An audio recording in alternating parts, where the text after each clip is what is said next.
21, verset 17. 21-17. Donc, celui qui maudit son père ou sa mère doit être mis à mort.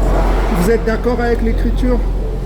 C'était à l'Ancien Testament. Ça montre qu'on doit vraiment respecter ses parents. Voilà, ça c'est beau, ça. C'est une très belle parole. Vous n'êtes pas d'accord? Non, je vous pose la question. Vous êtes d'accord avec ça? Ça, c'était l'Ancien Testament. Mais l'Ancien Testament, qui parle là? C'est Dieu qui dit. Ouais. C'est la loi de Dieu, non? Oui, mais c'était l'Ancien Testament. Non, je vous explique. C'est la loi que vous avez raison.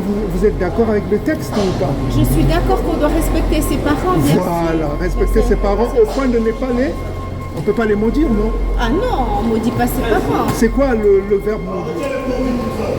Quel est le synonyme? Maudire, le synonyme de maudire, c'est haïr, c'est détester. Ouais, détester. Tout à fait.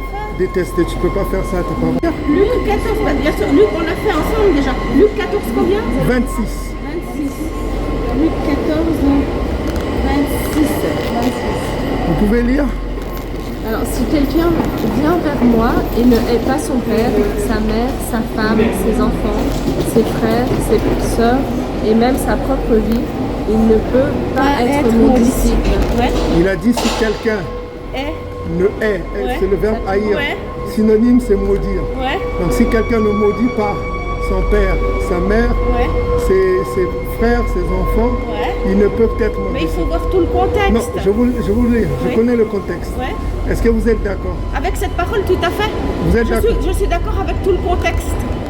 Quel est le contexte? Le contexte, ça veut dire que si on veut suivre Christ... Non, c'est pas ça le contexte. C'est ça le contexte. Je vous dis, si vous remplacez par le verbe tuer, si quelqu'un ne tue pas son père, sa mère, vous serez d'accord? Si je remplace haïr... Non, je vous dis, non, mais j'ai compris. pour comprendre le contexte, est-ce que vous êtes d'accord que si je remplace le verbe tuer, est-ce que vous êtes d'accord avec sa phrase? Si vous remplacez, si vous dites que c'est le contexte, remplaçons par le verbe tuer. Si quelqu'un ne tue pas son père, si quelqu'un vient ne vers tue moi pas. Et ne tue pas son père, sa mère, ses frères... Il peut être ma disciple. Vous serez d'accord avec ça? Vous les Édomites, vous ne pouvez pas comprendre les Écritures. Parce que ça appartient à nous, les Congo. Le mot Congo, ça veut dire juste les gens de vérité. Ceux qui portent la ceinture. Ceux qui ont la vérité en eux. Pour comprendre le contexte de ce verset, il faut comprendre que votre Jésus-Christ, il est en train de vous demander d'être des meurtriers.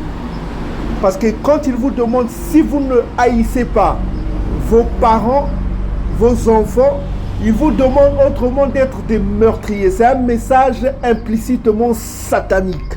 Pourquoi? 1 Jean chapitre 3 verset 15 dans vos Bibles là, vos Bibles de Rome là, qu'est-ce qui est écrit? Quiconque hait son frère, c'est-à-dire le verbe haïr. Le verbe haïr, c'est toujours le même mot qu'il a utilisé, c'est miseo.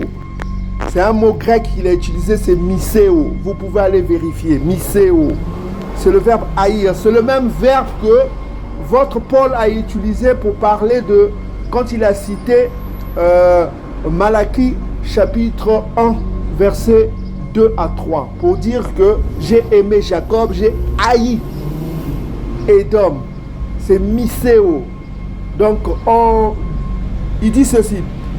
Dans 1 Jean chapitre 3, verset 15, quiconque hait son frère, haïr, c'est ce que votre Christ vous demande. Si vous ne haïssez pas son frère, est un quoi? Un meurtrier. Donc, votre Christ vous demande d'être meurtrier.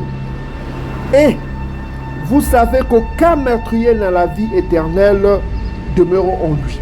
Ça, c'est votre propre Bible qui le dit. Mais votre Christ vous demande de haïr vos parents, autrement dit d'être des meurtriers. C'est pourquoi je viens de vous utiliser le verbe tuer. Vous pouvez substituer cela par le verbe tuer. Si vous dites, si on peut transposer la phrase, on peut dire si vous ne tuez pas vos parents, si vous ne tuez pas vos enfants, vous ne pouvez pas être mon disciple. C'est pourquoi je vous ai demandé de remplacer le verbe maudire, haïr ou par tuer. Ok? Ça veut dire quoi? Ça veut dire que votre Christ vous demande d'être des meurtriers. C'est un message subliminal. C'est un message ultra satanique. Mais je ne m'arrête pas là. 1 Jean chapitre 2 verset 9. Toujours dans votre Bible fictif. Ok? 1 Jean chapitre 2 verset 9 dit quoi? Dans votre Bible fictif. Celui qui dit qu'il est dans la lumière et qui est, haïr, miseo, toujours le verbe en guané, en grec, miseo, qui est son frère, est encore dans les ténèbres. Donc votre Christ vous demande de haïr, c'est que de demeurer quoi? Dans les ténèbres. Verset 11 dit quoi? 1 Jean 2 verset 11. Celui qui est son frère est dans les ténèbres et marche dans les ténèbres. Et il ne sait où il va parce que les ténèbres ont aveuglé ses yeux. Donc vos Bibles se contredisent. Votre Christ vous demande de haïr vos parents pour être son disciple. C'est ce qu'il vous demande. C'est du satanisme pur et dur. Et ça contredit les Écritures que nous venons de lire tout à l'heure, que vous venez de lire vous-même de votre propre bouche. Ça contredit cela. Donc, autrement, en conclusion, s'il faut comprendre le contexte, c'est quoi? Donc, pour être le disciple de Jésus-Christ, le Jésus-Christ que Rome vous a donné, vous les Édomites, pour être son disciple, il faut être meurtrier. Si on peut comprendre en fonction de 1 Jean chapitre 3 verset 15 qu'on vient de lire, 1 Jean chapitre 2 verset 9, 1 Jean chapitre 2 verset 11. Donc vous êtes dans les ténèbres, vous les chrétiens, ok? Vous êtes dans les ténèbres. Donc à quoi me sert ce message si ça contredit la loi du Dieu vivant, le Dieu que nous appelons comme nous les bons? Je dis le vrai peuple de Dieu, c'est nous. Le contexte, c'est que si on veut suivre le Christ, on doit renier. Non, il n'a pas utilisé renier. Non. Oui, ben c'est renier, c'est un autre verbe. Il ne faut pas utiliser. Vous connaissez le verbe renier, ça veut dire quoi? Renier. Alors expliquez-moi le contexte de ça, vous qui l'avez mieux compris que moi. Non, vous ça, vous ne comprenez pas. Il ne parle pas de régner ici. Parce que le verbe régner, ça veut dire désavouer, ça veut dire se désolidariser. On va voir que ça. Regardez, Matthieu 26, verset 34. Le Jésus-Christ fictif créé par Rome dit quoi? Lui dit, je te le dis en vérité, cette nuit même, avant que le coq chante, tu me réuniras 3 fois. Ok? Maintenant, si on comprend le contexte, ça veut dire quoi?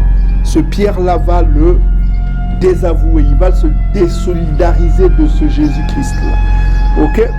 Et c'est ce qui s'est passé dans votre récit fictif. Il se désolidarisait de ce Jésus-Christ. Quand on lui a posé la question, on va voir.